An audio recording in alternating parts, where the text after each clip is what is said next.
Penggantinya itu adalah orang yang benar-benar memahami apa ya pondasi yang dia bangun hari ini, program-program yang dia kerjakan hari ini, itu jangan sampai Berlanjut terbengkalai, kesinambungannya tuh. berkesinambungan. Jadi jangan hanya karena, ini kan programnya Jokowi, udahlah, nggak usah, ganti, buat yang baru. Nah, sementara investasi pemerintah sudah dibuat, pembangunan sudah berjalan. Tapi kalau misalnya langsung, nggak usah, udah ganti yang baru, ganti yang lain. Nah, mulai lagi dari nol. Nah, akhirnya yang lama tidak selesai, yang baru tidak berjalan.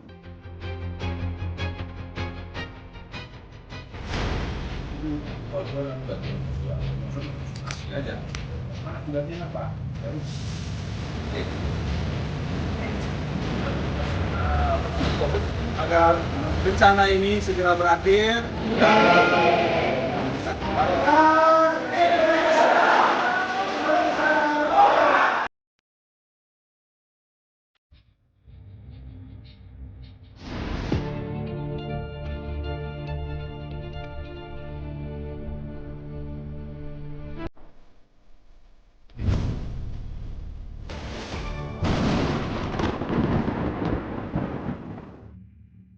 Sobat Leader di mana saja Anda berada, kembali kita berjumpa dalam program baru kita, The Candidate.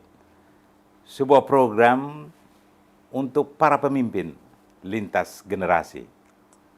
Para pemimpin yang kita tahu hari ini menjelang Pesta Demokrasi 2024. Kita akan memilih pemimpin-pemimpin di publik, pejabat publik, baik anggota DPR, DPR RI, DPD, DPRD, maupun presiden dan wakil presiden.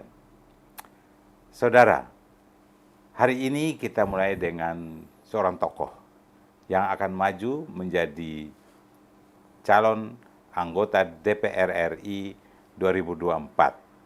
Tapi beliau juga sekarang masih berada sebagai anggota DPR RI dari Komisi 1. Saya perkenalkan Bung Dev Akbarsyah Fikarno Laksono. Selamat datang Bung Dev. Terima kasih. Luar biasa. Siap.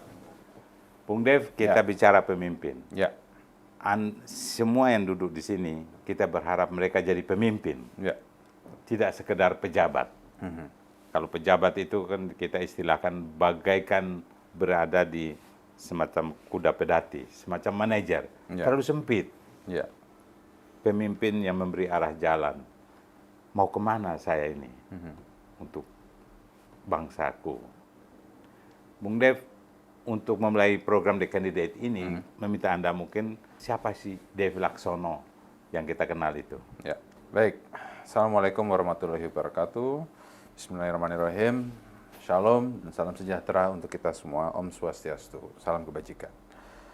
Rekan-rekan, sahabat pemirsa Leader Indonesia, saya sangat amat terhormat dan beruntung bisa diundang di podcast talk show ini oleh sahabat saya, Pak Frederick Ndolu. Banyak pandangan dan sikap beliau yang dianggap kontroversial oleh sejumlah pihak, akan tetapi hal itu perlu didorong oleh beliau untuk demi kemajuan RRI selaku lembaga penyiaran publik.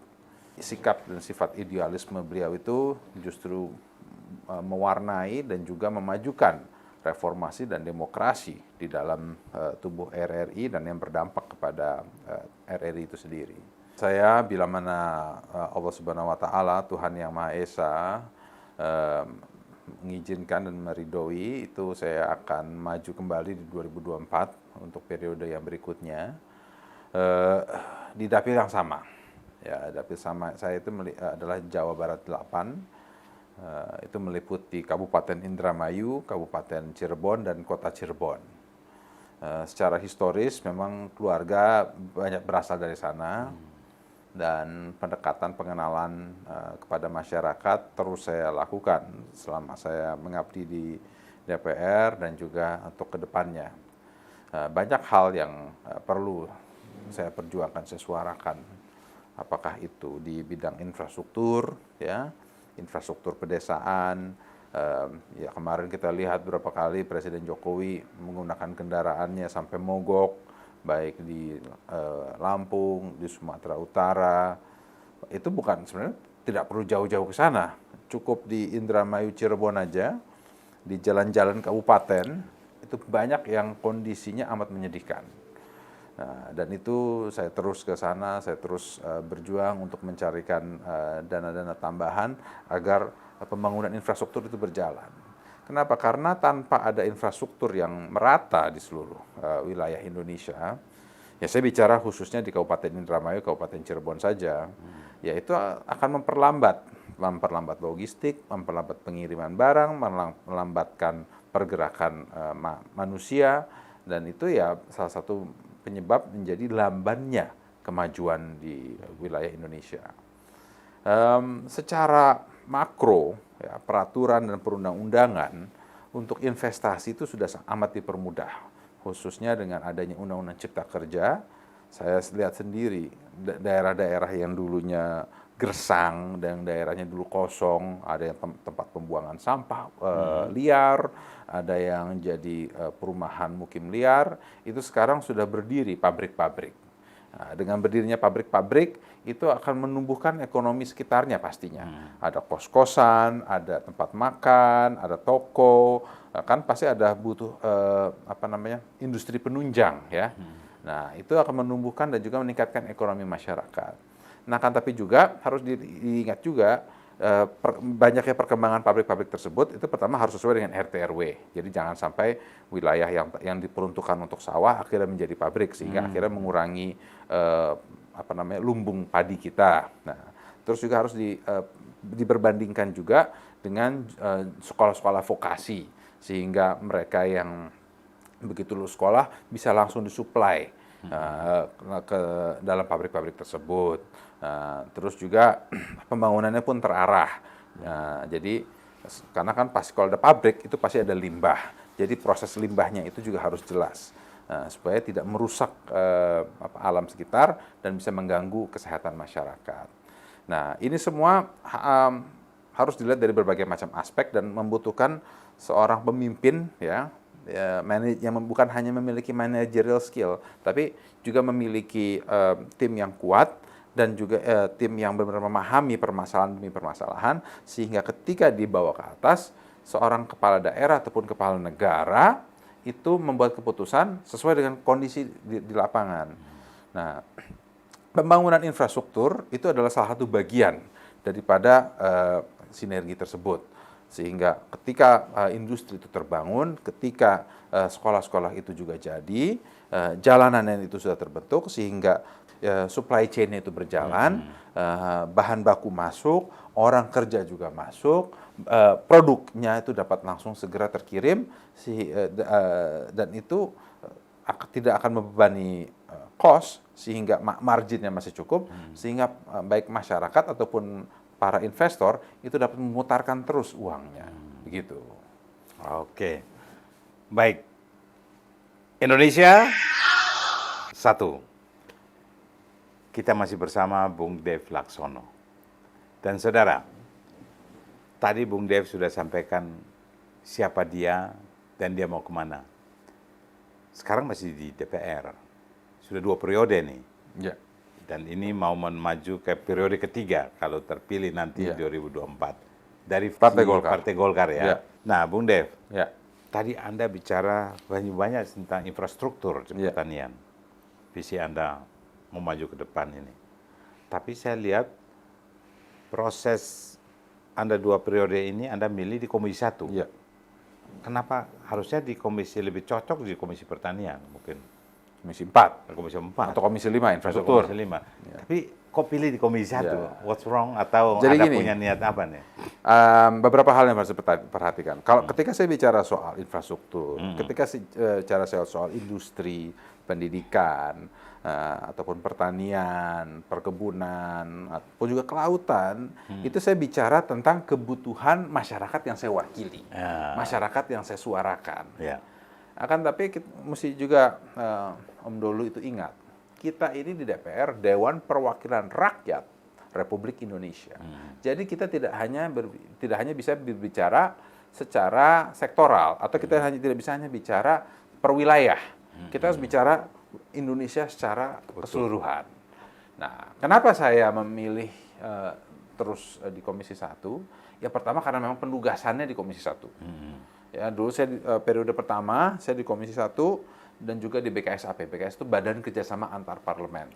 Ya kayak Kemlunya DPR RI lah. Ya, kita terus melakukan kerjasama bilateral, hubungan bilateral ataupun multilateral dengan negara-negara ataupun lembaga-lembaga asing. Itu satu. Lalu sekarang saya ditugaskan di Badan Anggaran. Itu tugas saya adalah memastikan bahwa anggaran mitra Komisi 1. Mitra Komisi 1 adalah Kementerian Pertahanan, Mabes TNI, Badan Intelijen Negara, Kominfo, RRI, TVRI, KPI, KIP, Kemenhan, Lemhanas, dengan Badan Keamanan Laut. Tapi Bung Dev, yang saya tanya Anda di Komisi 1 ini memang Anda punya cita-cita apa dari kecil? Karena 2 periode saya lihat di Komisi 1 terus. Ya.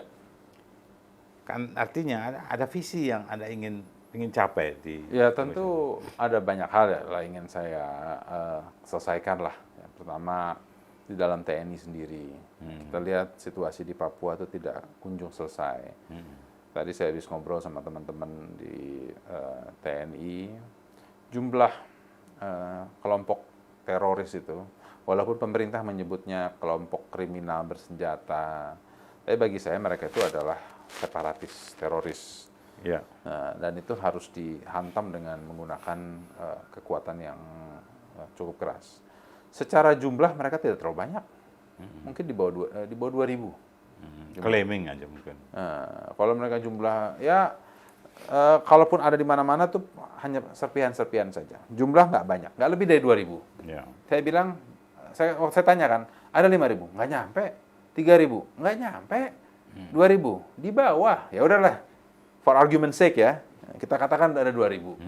Senjatanya mereka itu semuanya artileri, infanteri ringan. Jadi hanya laras-laras panjang. Mungkin ada mortir 1-2. Itu pun juga pelurunya nggak banyak. Jadi secara persenjataan jauh di bawah. Secara personil jauh di bawah. Kita memiliki persenjataan. Tapi kenapa lama? Nah, itu. Kenapa? Karena TNI dilarang oleh para pengambil kebijakannya, itu jenderal-jenderalnya, dilarang untuk mengambil drastic measures, hard approach. Selalu menggunakan Bukankah tentara itu sudah di lapangan, daripada saya dibunuh, ya saya membunuh. Kalau di medan perang mentalnya itu sebenarnya seperti itu kan? Tapi ketika mereka mau bertindak keras, mereka selalu dilarang. Jadi gini ya, contoh ya, memang ada beberapa lah yang tindakan-tindakannya seperti banyak korban juga kan ya, kita. Korban sipilnya juga banyak. Ya. Jadi gini, kayak misalnya contoh nih, tentara menindak orang Papua asli mabuk, membuat kacau, mereka menggunakan caranya. Ya cara tentara kan bukan cara halus, enggak. Ya mana ada tentara halus? Tentaranya kan langsung kasar kan di lapangan. Nah, tapi begitu nyampe di media langsung dituduh mereka ini menginjak-injak HAM lah, mereka bertindak kasar segala macam gitu. Nah, ya itulah yang masih. Itu kasihan juga ya. Akhirnya tertekan mereka. Tapi Komisi 1 sendiri punya sikap untuk kita mendorong terus. Mereka. Jadi secara kebijakan anggaran kita sangat berpihak karena apapun kebutuhan TNI kita penuhi. Ya sesuai dengan kemampuan ekonomi tentunya ya. Apakah sikap Bung Dev ini sejalan dengan teman-teman di Komisi 1? Sebagian besar, saya nggak bisa katakan seluruhnya, tapi sebagian besar semuanya itu sepakat bahwa TNI harus bertindak keras. Ya. TNI harus bersikap keras di medan yang semacam itu.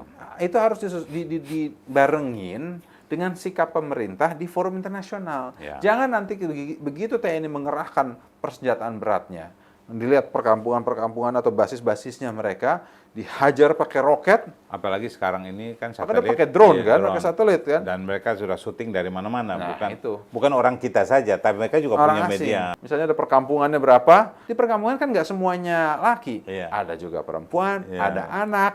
Nah, mereka bersembunyi di belakang mereka itu. Jadi tameng. Jadi tameng. Jadi kalau misalnya TNI langsung nyerbu pakai bom, Kasihan, ya. semuanya mati. Iya. Nah, akhirnya apa? Diadililah para tentara kita. Dan yang karena belum tentu yang memberikan order itu di Jakarta, ya karena justru akhirnya yang di bawah. Pilotnya lah, komandan lapangannya lah. Ini great, tapi kita harus break.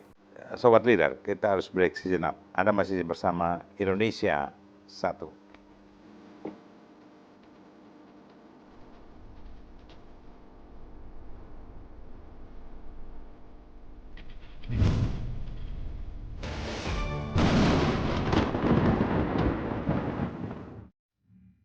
Baik, Sobat Leader, Anda masih bersama dari Menara Kartika Chandra, Jakarta, bersama Dave Laksono, anggota DPR RI dari Komisi 1, dari fraksi Golkar, dan sekarang akan maju, melanjutkan pertarungan untuk tetap di DPR, Dapil Cirebon, Indramayu, dan sekitarnya.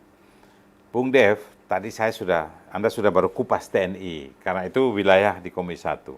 Tapi yang saya mau tahu adalah, Anda 2 periode ini, pasti Anda punya mission. Anda mau jadi apa?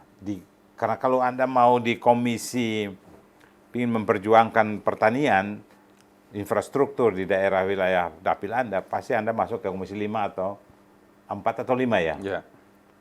Tapi Anda masuk di sini, pasti punya pemikiran yang lebih luas. Apa ingin mungkin satu ketika ikut kandidat presiden? Atau apa gitu kan? Ya, kalau impian ke depan, ya kita lihat air mengalir kemana lah. Gitu. Jadi ya target ke depan pasti ada keinginan lah untuk masuk ke eksekutif. Sebagai apa ya kita lihat aja nanti kesempatannya apa. Yang pasti itu sekarang ini harus terpilih dulu. Ya. Saya usahakan semaksimal mungkin lah agar dapat terpilih kembali di 24 nanti, baru dari sana kita bisa menata, melihat target kemana.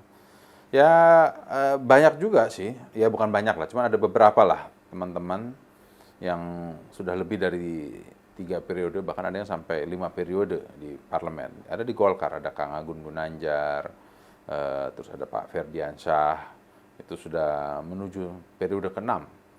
Gitu di 2024 nanti itu. Ya, terus ada juga yang sudah lebih dari 3 periode juga cukup banyak gitu ya.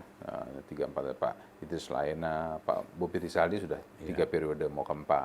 Andi Ryo juga sudah 3 periode mau ke-4. Mutia pun juga sudah 3 periode ini mau ke-4. Ya, jadi ya kita kemana yang pasti itu jangan terlalu ngoyo. Jadi bilang, wah saya harus jadi menteri, harus jadi itu. Yang pasti itu ya tetap mengabdi sesuai dengan hati nurani. Apa yang Anda lihat tentang, tadi sudah dilihat keprihatinan di militer. Apa yang Anda perhatikan di diplomasi kita? Ya. Mungkin gini, saya sih I have a very great respect for Ibu Retno. Ya. Dia tuh sudah berbuat cukup banyak dan juga melakukan banyak. Saya pernah tulis di tahun 2016 awal. Ini 2015 ini. Tunjukin aja dia tuh. Nah, ini. Ini. Tahun Maret 2015 ini baru menjabat tadi, baru 5 bulan menjabat. Ya, I have great respect lah buat Bu Retno. Dia mengerti permasalahan, dan juga tahu untuk bagaimana cara memposisikan Indonesia di forum-forum internasional, dan juga mengetahui permasalahan-permasalahan dengan tiap-tiap negara. Akan tapi ya masih ada yang bisa dia perbaiki lagi ke depannya. Kan apalagi dengan penugasan Presiden Jokowi kepada Kemlu itu, kepada tiap-tiap kantor perwakilan kita harus juga bisa menjadi sales akan produk-produk Indonesia, baik agent komoditas, marketing. agent marketing, baik apakah itu komoditas atau apakah itu sumber daya manusianya, ataupun juga Indonesianya pun sendiri sebagai destinasi liburan dan juga destinasi investasi. Jadi diplomasi marketing. Ya, Keren. jadi diplomasi Indonesia itu tidak bisa satu arah, tidak bisa hanya hubungan bicara politik luar negeri bilateral atau multilateral, tapi juga harus ada diplomasi militer. Sekarang sudah dijalankan dengan banyak kerjasama, latihan-latihan bersama latgab kan. Itu satu. Terus diplomasi parlemen juga berjalan dengan adanya IPU, Interparliamentary Union, AIPA. Itu banyak kegiatan forum-forum di mana parlementer Indonesia itu bisa mendorong sikap-sikap politik dan juga menyampaikan bahwa keberhasilan proses demokrasi di Indonesia. Terus juga ada diplomasi fashion, diplomasi kuliner. Nah, itu harus terus diolah oleh Bu Menlu ya untuk terus ditonjolkan. Apa problem di diplomasi yang Anda lihat saat ini? Saya bukan melihat problem. Saya melihat ada beberapa kesempatan-kesempatan yang belum sepenuhnya dioptimalkan. Seperti apa? Nah, gini. Kita berhasil memimpin G20 kemarin. Dapat pujian dari seluruh negara yang hadir. Nah, kita sekarang mendapatkan posisi keketuaan ASEAN. Nah, posisi keketuaan ASEAN kita ini jangan sampai hanya business as usual. Tapi harus ada lasting impact. Ya, kalau kita bicara hanya masalah permasalahan Myanmar is one thing, tapi kita bisa bicara masalah unity, ya, bukan single identity ASEAN, tapi unity among ASEAN members. Ketika kita menghadapi permasalahan-permasalahan global, situasi Ukraine dengan Rusia itu kan berdampak ke semuanya, berdampak ke berbagai macam hal. Nah, di sini kita harus membuat sikap yang unison bahwa kita jangan sampai terjerembab, terperangkap di permusuhan antara Putin dengan negara-negara Barat, tapi justru kita ini bisa mendorong, menawarkan solusi. Berarti kita ini harus sesuai pembukaan, bukan partisipasi, tapi memimpin perdamaian dunia. Iya, diplomasi kita harus memimpin perdamaian. Terbukti beberapa kali kita berhasil. Ya. Ketika waktu perang di mana ya, Serbia masih berkecambuk, Presiden Soeharto langsung turun ke sana. Non-blok itu masih perlu enggak sih? Kayak gongnya enggak ada. Kalau dulu kan jelas, blok barat, blok timur. Ya. Kalau sekarang sebenarnya ada bloknya, tapi samar. Kalau dulu kan USSR against US and NATO kan. Nah, kalau sekarang kan USSR-nya nggak ada. Tapi kan masih ada China, masih ada Rusia, terus masih ada negara-negara yang benci sama Amerika. Ya, mereka ya biar gimana pun ngegeng lah. Ngegeng. Ya kita ini harus bisa membuat sikap yang unison agar jadi misalnya contoh kuliner ya. Coba ke negara manapun, kota besar manapun, pasti ada restoran Thailand kan? Iya. Iya kan? Padang seharusnya begitu ya. Semestinya kita sebagai negara-negara ASEAN itu bisa mengkoordinir. Kalau misalnya masalahnya sulit restoran-restoran Indonesia atau restoran Vietnam atau restoran yang lain itu berkembang di negara sana, ya udah, ini kan kita punya national carrier semuanya.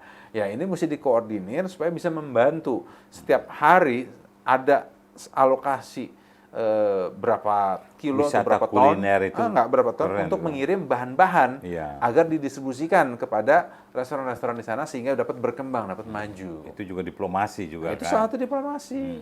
Gitu. Apalagi sekarang media, media begitu berkembang, begitu luar biasa. Komisi 1 juga kan berada di situ, mengurusi media juga kan. Tapi Anda lihat teknologi sudah berkembang canggih. Tadi dikatakan bahwa di Papua ini aja sudah udah viral kemana-mana. Ya. Jadi apa yang salah? Yang salah itu kurang keluasan. Jadi gini, kalau pemerintah tuh sikapnya tuh hanya take down, hanya take down, stop, tapi tidak membuat berita counter, tidak cepat. Jadi gini contoh kayak misalnya ada demo terhadap palm oil. Palm oil itu kan salah satu komoditas terbesar kita kan setelah minyak dengan lain-lain dengan minyak ya itu adalah CPO, crude palm oil itu kan adalah salah satu produk terbesar Indonesia. Nah, setiap ada kegiatan-kegiatan WTO atau apapun pasti di depan itu ada demo Greenpeace besar-besaran yang mengkondem Indonesia kenapa melakukan deforestasi besar-besaran. Selalu diperolok-olok dan dijelek-jelekan. Padahal faktanya di lapangan kan Nah, tidak. Sekarang kan tergantung media itu mau ngambil angle dari mana. Nah, ini membutuhkan keluasan dan kecepatan. Kita memiliki lembaganya, lembaga untuk palm oil kita. Akan tapi tidak cepat mereka itu dalam membuat kebijakan untuk mengcounter setiap pergerakan-pergerakan tersebut. Tapi kan kita punya lembaga pers, lembaga etika media, Kominfo juga kan Ya. punya. Itu Memang kan saya dalam setuju. negeri. Itu kan saya bicara luar negeri. Oh, luar negeri. Ya. Iya. Jadi tapi luar negeri itu eranya bahkan lebih. Tapi luar negeri juga ada etikanya juga, saya kira ya. Kalau lembaga luar negeri ya etikanya mengukurnya gimana? Ya nggak ada dewan persnya ngaturnya. Dan karena bisa muncul itu Tapi kan IP address tapi bisa kalau dari mana aja. ke luar negeri, saya pikir kenapa kita begitu ketakutan karena kemarin Pak Mahfud cerita ya, dia ke PBB, dia lihat yang dia omong soal HAM pelanggan di Papua sebenarnya bukan tidak ada tingkatnya. Dia melakukan. Tunggu, gini, ada trauma besar di dalam tubuh TNI. Om Dolu jangan lupa berapa banyak prajurit kita di pengadilan HAM Indonesia akibat pelanggaran HAM baik di Timor Leste, di Papua, di Aceh, ataupun juga di Jakarta ketika kejadian Tim Mawar dan 98. kawan-kawannya. Ya. Hancur banyak tentara hidupnya karena perubahan sikap politik pada saat itu. Nah, maka itu yang pemerintah harus memberi jaminan. Apakah dalam bentuk undang-undang kah? Apakah itu dalam bentuk kepres? Semestinya dari sekarang ini sudah ada produk hukum untuk memberikan otoritas jelas kepada TNI untuk memberantas kepada Papua. Sekarang tiap hari pasti ada korban TNI. Beneran kemarin, 5 prajurit TNI. Sekarang siapa yang membela mereka? Akan tapi ketika ada satu orang Papua ngamuk karena mabuk, ditangkap TNI, ya TNI dengan caranya mereka dinetralisir, tidak mati, Tadi dulu. tapi beritanya kemana-mana. Tapi bisa nggak, misalnya ini kita kembali lagi ke TNI. Kalau sudah di lapangan, itu kan yang tahu TNI. Ya. Dia punya langkah daripada saya ditembak apapun ya urusan itu urusan politik lah. Itu kan kalau kita bicara dari Jakarta. Tapi kalau di lapangan beda lagi ceritanya. Karena mereka banyak pertimbangan. Mereka bilang, loh kalau misalnya saya berikan otoritas mereka untuk menembak, saya berikan otoritas mereka untuk menggunakan roket, menggunakan mortir, untuk mengejar, bahkan membunuh. Lalu dengan satelit dari negara asing, dilihat tanpa mempelajari sejarah prosesnya itu bagaimana, dinaikkan ke media seluruh dunia, dituduh langsung, TNI kejam, pemerintah jahat. Akhirnya pemerintah terpojok. Pemerintah akhirnya Memang dibawa. sampai hari ini pemerintah merasa terpojok. Ini contoh. Ini contoh, ya. Kan saya kira itu masa lalu, bukan? Enggak, saya bicara sekarang. Saya bicara nanti. Ya, misalnya nih, ya, TNI mengejar sekelompok. Mereka jelas-jelas nih nembakin TNI. Mereka kejar. Mereka tahu posisinya di mana. Lalu dibom mereka semua dengan menggunakan senjata yang kita miliki, yang kita punya, ya. Terus termonitor dengan satelit dari internasional. Videonya di-feed, dimainkan, dinaikkan ke media. Media dunia semua melihat bahwa wah TNI kejam, pemerintah adalah pemerintah dajal. Nah, lalu terpojok semuanya. Akhirnya mereka juga ada yang dikorbankan. Saya pikir media Indonesia cukup cerdas untuk melihat perkembangan. Jadi ada apa-apa, saya kira mereka juga akan bersatu. Ya. Tapi Anda lihat bangsa, apakah kita tidak bersatu menghadapi? Ya, saya tidak mengatakan itu, gitu. Akan tapi yang saya katakan harus ada sikap tegas politik dari pemerintah untuk menindak tegas mereka itu, dan juga harus ada perlindungan hukum, kepastian hukum kepada para personil TNI ketika mereka bertugas, ketika mereka melakukan kegiatan ofensif, mereka ada jaminan mereka dapat perlindungan hukum. Jadi mereka tidak akan ditarik ke meja pengadilan karena menjalankan perintah. Oke, kita break ya. Ya. Sobat, kita break sejenak.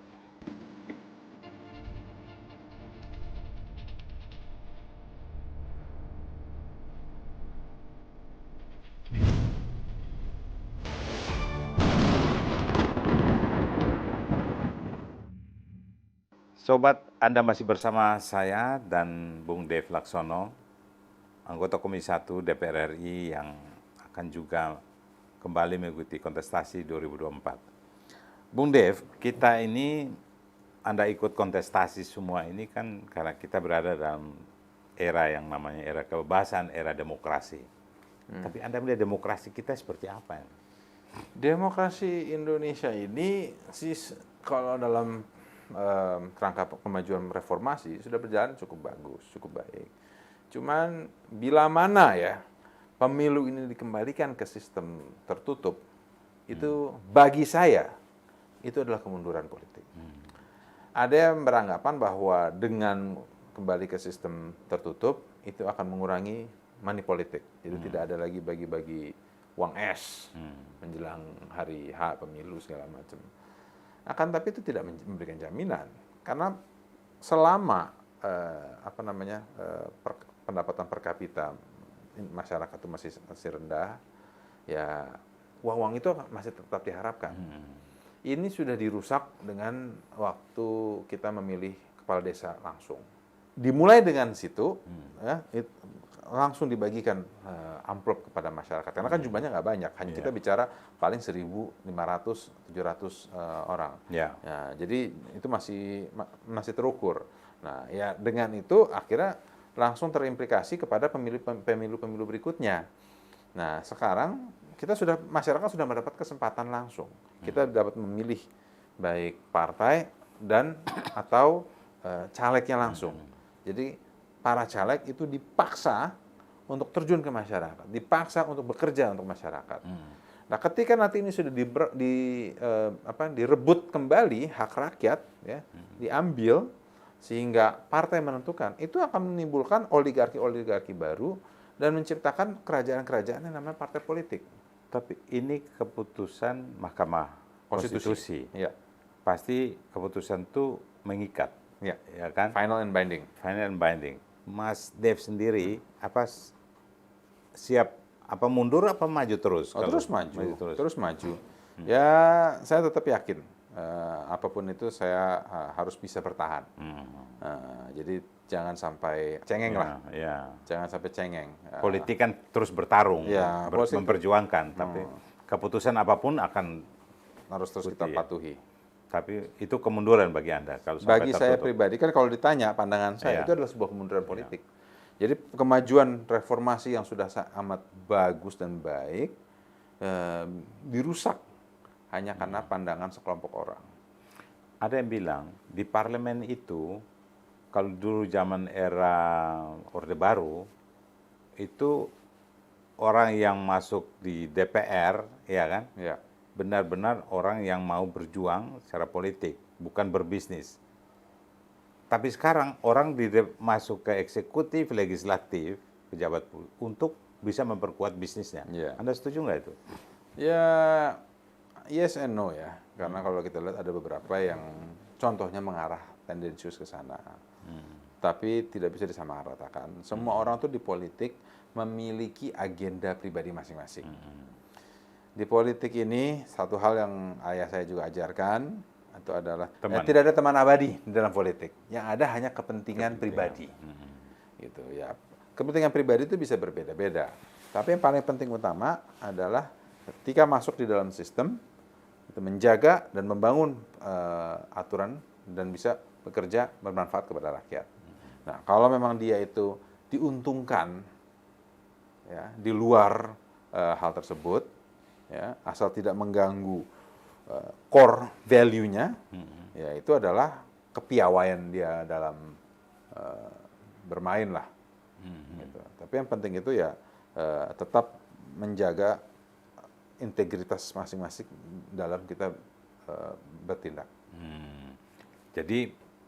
Jadi apapun, tapi bagi Bung Dev itu kemunduran kalau sampai itu terjadi tertutup. Ya, baik, Bung Dev, demokrasi kita ini kalau orang hitung secara teoritik kan katanya pemilihan SBY langsung waktu itu, menangnya SBY 2004 itu menandakan kita masuk konsolidasi demokrasi. Ya. Teoritik.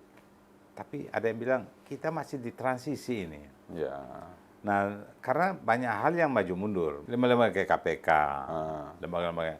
Ada yang bilang, KPK bubar saja. Untuk membuat itu kejaksaan dan polisi itu lebih maju, malah mereka tambah lembaga baru. Ya. Jadi 3 lembaga. Sehingga birokrasi juga makin tidak jelas pembagiannya. Gimana menurut Anda? Ya gini, KPK itu kan lembaga ad hoc kan ya, dibuat karena dinilai kejaksaan dan kepolisian lamban atau kurang sigap untuk melakukan pemberantasan korupsi. Nah, ya kalau memang penilaian pemerintah dan masyarakat bahwa polisi dan kejaksaan sudah cukup mampu, ya berarti ya berbeda lagi kan situasi ceritanya. Ya tapi saya nggak mau membahas itu terlalu dalam, karena apapun itu ya harus. Tapi itu pemerintah apa DPR yang merasa bahwa udah cukup? Bersama-sama dong. Sama-sama ya? Bersama-sama. Musim kuat ya? Putusan itu harus diambil secara bersama-sama. Baru kita bisa melihat seberapa butuh atau tidak butuhnya lagi lembaga tersebut. Kalau di bidang di Komisi 1 juga Anda juga menangani bidang ideologi dengan Lembaga Ketahanan Nasional misalnya. Apa tingkat kerapuhan ideologi kita seperti apa hari ini yang Anda lihat? Ideologi kita cukup bertahan, cukup bagus, cukup kuat. Pancasila masih terus menjadi perekat bangsa. Ya kita harus solid lah, berpegang teguh. Apa keputusan-keputusan Komisi 1 itu memberi penguatan untuk kuatnya ideologi? Apa saja misalnya? Ya gini, kayak misalnya kita melakukan sosialisasi 4 pilar ya untuk mempererat ideologi kita. Terus kita juga melakukan kegiatan-kegiatan lainnya yang bertujuan untuk membangun kecintaan terhadap bangsa dan negara. Ya hal itu semua saling berkaitan lah, dan juga saling sebagai satu sinergi, sebagai sebuah ekosistem lah untuk memperkuat ketahanan bangsa kita. Tingkat ideologi kan ini di bawahnya komisi Anda itu kan Lembaga Ketahanan Nasional, Lemhanas. Ideologi di situ ada ukurannya, ada tinggi, rendah, menengah, dan rendah. Tapi di tengah masyarakat juga kan survei, kayak baru-baru Setara Institut memberi kritik bahwa ideologi kita ini di tingkat mahasiswa, tingkat anak-anak sekolah ini nampaknya bahkan tinggi 83%. Bahwa dia bilang bisa berubah. Ya. Itu kan mengerikan itu. Ya. Mungkin mungkin Bung Dev juga sebagai milenial atau anak muda. Gini, ya di tingkat generasi muda itu saya bukannya mempertanyakan atau meragukan keputusannya hasil risetnya Setara Institut. Tapi kan kita ini penduduk 270 juta. Nah, Setara Institut itu mengambil sampelnya berapa banyak dan di mana. Ya, kalau memang mengambilnya dari tempatnya istilahnya sarang-sarang mereka yang ingin mengubah ideologi, ya pasti ya hasilnya seperti itu. Tapi ya saya masih yakin bahwa mayoritas penduduk Indonesia itu pasti masih menginginkan sistem pemerintahan yang ada sekarang. Kalau kekecewaan terhadap A, B, C, D, F itu pasti banyak.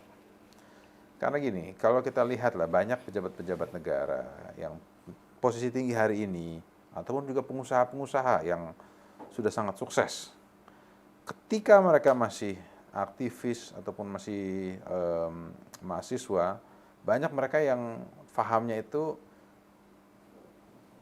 mohon maaf, agak ke kiri. Gitu. Tapi ketika mereka sudah mulai semakin dewasa, melihat bagaimana sistem pemerintahan, bagaimana kondisi, atau masuk dalam sistem, mereka baru sadar, oh ini. Ya, berarti mesti masuk sistem dulu. baru tahu, oh rupanya begini. Kenapa situasinya seperti ini? Ya karena begini, gitu. Jadi ketika di luar hanya melihat, wah miskinan, wah penindasan ini tuh, wah ya hanya berbicara seperti itu. Tapi ketika masuk dalam sistem, oh mengerti kenapa pemerintah harus mengambil sikap seperti ini, kenapa sistemnya terbentuk seperti ini. Saya khawatir kayak kandidat-kandidat terjebak karena dia yakin, padahal sebenarnya karena dia survei dia harus tunjukin naik kan. Diambil aja sampel-sampel yang benar untuk memberi tetap tinggi, tapi sesungguhnya tidak. Menurut Anda ini sebaiknya bagaimana? Ya, ya kalau surveyor atau konsultan politik ya sebenarnya harus memiliki sikap yang tegas dong. Kalau misalnya saya mendukung kandidat A, mendukung kandidat B, mendukung ideologi ya harus ada sikap Itu yang jelas. etika ya, etika. Ya, Oke. Sobat, kita break lagi untuk sesi akhir.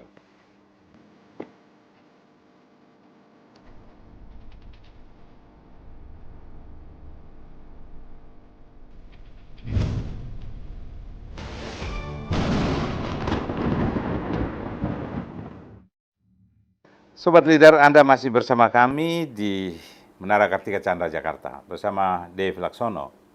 Bung Dev, kita akan masuk sesi akhir, dan kita akan coba bicara melihat the road to 2024 ini. Ya, Saya tahu juga sekarang ini kan rame ya, ya, kandidat capres yang nama yang keluar hanya 3. ya. Anies Baswedan, Ganjar Pranowo, dan Prabowo Subianto. Subianto. Anda lihat proses ini menarik nggak bagi Anda? Ya, proses ini kan sudah dari semenjak 19 lah. Sudah terus bergulir, 3 nama ini terus berkibar. Ya, ini adalah satu proses demokrasi, jadi tidak bisa dibelenggu. Sama seketika Presiden Jokowi ketika terpilih di 14, saya ingat saya hadir di konser Metallica tuh 2012 tuh. Itu ya kan berarti penggemarnya tuh udah rata-rata usia di atas kepala 4 semua lah, kalau nggak late 30s, early 40s lah. Itu satu JCC semua teriak Jokowi, Jokowi. Jadi hal-hal yang sudah menjadi jeritan masyarakat, jeritan bawah, itu nggak bisa ditahan. Nah, padahal pada saat itu Prabowo kekuatannya luar biasa. Bisa dikatakan lah dia tuh didukung oleh status quo saat itu, karena kan cawapresnya Pak Hatta Rajasa adalah besannya presiden. Iya, apalagi. Semua partai-partai besar mendukung dia. Jadi kalau dibilang secara kekuatan pasti semuanya ke dia kan? Iya, betul. Dan Jokowi nggak ada apa-apanya dari wali kota Solo. Wali kota Solo, modal dengkul, jadi gubernur DKI, iya kan? Iya. Baru 2 tahun gubernur DKI. Naik. Dan JK bilang apa waktu itu? Wah, ini hancur negara nih kalau dia masuk. Akhirnya JK jadi wapresnya. Jadi susah juga ya. Jadi kalau memang sudah jeritan masyarakat secara menggumpal, ya nggak akan bisa dihalangi. Gitu. Ya elitis dapat menggunakan kekuatannya untuk menghentikan dengan berbagai macam cara dan uang. Tapi kalau misalnya masyarakat sudah bersatu, nggak bisa. Pak Harto coba kurang hebat apa? Iya. Ya kan? Negara ini kan semuanya di bawah kontrolnya. Tapi ketika sudah bergulir seperti bola es, itu nggak akan. Nah ini, jadi saya kira benar juga, Bung Dev. Tidak ada satu kelompok atau satu orang pun yang mampu mengkoordinir massa, lalu dia bilang dia mau lakukan sesuatu, kalau bukan rakyat punya kesadaran bersama. Dan sampai hari ini berusaha juga pada Pak Jokowi, 85% rakyat masih percaya pada dia, gimana? Nah ini sementara calon-calon mau bikin perubahan, menurut Anda gimana ini pertarungan yang seimbang atau gimana nih? Ya gini, Presiden kan sudah sempat katakan bahwa, dan ini juga disepakati oleh berbagai macam ahli ekonomis ataupun juga pengusaha besar, bahwa kita ini memiliki bonus demografi. Pemilih di 2024 nanti itu ya 50% lebih adalah generasi milenial, generasi Z, generasi yang sangat kritis dan generasi yang sangat sensitif terhadap isu-isu dan reseptif terhadap informasi di dunia digital. Nah, kalau misalnya konsep pemerintahan itu tidak dibangun dari sekarang untuk menopang kebutuhan mereka ini bukannya menjadi aset, malah menjadi beban. Nah, dan mereka paham, mereka tahu apa yang mereka mau, mereka tahu apa yang mereka butuhkan. Nah, kalau pemerintah tidak bisa meng-cater terhadap kebutuhan tersebut, itu akan berbalik. Nah, sekarang yang sudah dibangun oleh pemerintahan adalah membangun pondasi-pondasi atau jalur-jalur untuk men-channel kebutuhan-kebutuhan mereka, baik di akses pendidikan, akses kepada permodalan, lalu tol laut, tol udara. Tol udara itu bukan airport saja, tapi kita bicara kedaulatan cyber. Nah, hal inilah yang pemerintah kerjakan. Nah, bila kita hanya dorong perubahan-perubahan, apanya yang mau dirubah? Kita bilang yang buruk menjadi yang baik. Yang buruk itu apa? Baiknya seperti apa? Belum sampai ke situ, belum. Iya, Baru masih kritik aja ini ya. jadi hanya menyerang, tapi tidak memberikan solusi. Kalau misalnya dia bilang kebijakan hukum, misalnya KUHP itu salahnya di mana? Salahnya di sini. Perbaikinya apa? Tidak ada jawabannya. Mereka hanya melihat pemerintah buat A, mereka bilang harusnya B. Ya, Supaya berbeda. supaya berbeda. Tapi rakyat sudah cerdas, Bung Dev. Tentunya. Ya. Era digital, teknologi baru. Rakyat semua bisa akses dengan in a second in their handphone. Tapi sekarang ini isu terbaru kan Presiden sudah menyatakan saya akan cawe-cawe demi bangsa dan negara. Ya. Menurut Anda apa komentar Anda soal cawe-cawe? Ya, Presiden tentu tidak akan melanggar undang-undang. Presiden sudah dipastikan bahwa tidak akan merusak atau mengganggu proses demokrasi. Bahkan dia sudah berkomitmen dan berjanji dan bertanggung jawab untuk menyelesaikan proses demokrasi ini sehingga dapat berlanjut ke depannya. Nah, dia ingin memastikan tentunya penggantinya itu adalah orang yang benar-benar memahami apa pondasi yang dia bangun hari ini, program-program yang dia kerjakan hari ini, itu jangan sampai berlanjut kesinambungannya. Berkesinambungan. Jadi jangan hanya karena ini kan programnya Jokowi, udahlah, nggak usah, ganti buat yang baru. Nah, sementara investasi pemerintah sudah dibuat, pembangunan sudah berjalan. Tapi kalau misalnya langsung nggak usah, udah ganti yang baru, ganti yang lain. Nah, mulai lagi dari nol. Nah, akhirnya yang lama tidak selesai, yang baru tidak berjalan. Bayar utang terus. Nah, ya, hutang numpuk. Gitu. Jadi yang susah rakyat juga. Susah rakyat juga. Jadi maksud Anda ini Presiden sekarang seperti kata Sobari, dia membangun satu tradisi baru yang tidak pernah terjadi presiden-presiden sebelumnya. Tradisi baru itu adalah bukan dia cawe-cawe negatif. Cawe-cawe dia memastikan tadi itu. Bahwa pastikan karena 13 tahun ke depan masa yang rawan tuh kita harus lewati. Saya pikir kalau 13 tahun akan datang, ya jangan 3 periode. Sekalian aja tanpa batas masa presiden. Nggak bisa dong. Kita kan, tapi mesti rubah konstitusi. Ini konstitusi kan dua konstitusi tidak bisa dirubah. Iya. Tidak bisa dirubah, tidak. Tetap masa jabatan sesuai dengan Undang-Undang Dasar sudah ditetapkan. Kenapa? Karena kita punya pengalaman diktator yang selama 32 tahun berjalan terus tanpa ada pengawasan yang ketat. Nah, itu yang jangan sampai terulang kembali. Iya, iya. Oke, saya kira kita sudah 1 jam, Bung Dev. Ya. Coba 1 menit statement akhir Anda. Pemerintahan hari ini sudah membuat berbagai macam banyak gebrakan dan inovasi yang dibutuhkan untuk kita menghadapi progres dunia digitalisasi. Akan tapi progres itu harus dijaminkan bahwa itu akan berjalan terus. Masih banyak yang pemerintah sudah kerjakan, perlu pengembangan ke depannya disesuaikan dengan perkembangan zaman. Maka itu kami dari Partai Golkar yakini semua calon-calon yang kita tawarkan, program-program yang kita buat, baik dalam bentuk legislasi ataupun juga dalam peraturan-peraturan di daerah yang dibuat oleh para DPRD dan para kepala daerah, itu sudah sesuai dan searah dengan kebutuhan tersebut. Maka itu mari kita sama-sama menyambut pesta demokrasi yang dilakukan secara terbuka dan ini kita menentukan yang terbaik bagi bangsa dan negara untuk kedepannya. Baik, Sobat Leader, demikian 1 jam bersama Dev Laksono, the candidate Indonesia 1. Thank you. Thank you ya.